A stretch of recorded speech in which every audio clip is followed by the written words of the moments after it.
আসসালামু আলাইকুম। জি, অসংখ্য ধন্যবাদ ভাইজান আপনাকে কথা বলার সুযোগ করে দেওয়ার জন্য। তো ভাইজান, সর্বপ্রথমে জানতে চাচ্ছি আপনি কেমন আছেন? যাক, আল্লাহ পাক আপনাকে ভালো রেখেছে। তো ভাইজান, যেহেতু আপনি বাংলাদেশের একজন সচেতন নাগরিক, সেজন্য এই বিষয়টি আপনার কাছ থেকে জানতে চাচ্ছি যে কারো কাছে অনাকাঙ্ক্ষিত, আবার কারো কাছে কাঙ্ক্ষিত, যেভাবেই হোক না কেন, জনাব তারেক রহমানের দল বিএনপি ধানের শীষ বিপুল ভোটে জয়লাভ করেছে। তো এই মুহূর্তে আপনি একজন বাংলাদেশের সাধারণ মানুষ হিসাবে যদি আপনাকে বিএনপি পক্ষ থেকে যদি আপনাকে একটা অফার করা হয় যে আপনি যা চাইবেন আপনাকে তাই দেওয়া হবে, তবে যে চাওয়াটি আপনি চাইবেন এই চাওয়াটি যেন আপনি, আমি সহ বাংলাদেশের সকল মানুষের উপকার হয়, তাহলে আপনি কি চাইবেন?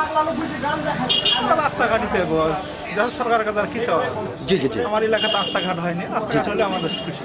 সুবিধা হবে। জি জি, এই পর্যন্ত চাওয়া। এ পর্যন্ত যাওয়া রাস্তাঘাট।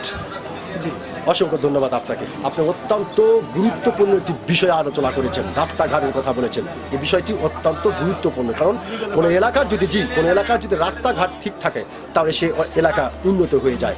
জি, আপনি অত্যন্ত গুরুত্বপূর্ণ বিষয় আলোচনা করেছেন। আমি আশা করব আপনার এই গুরুত্বপূর্ণ বিষয়টি নতুন সরকারের হৃদয়ে জাগবে এবং তারা আমলে নেবে। অসংখ্য ধন্যবাদ আপনাকে।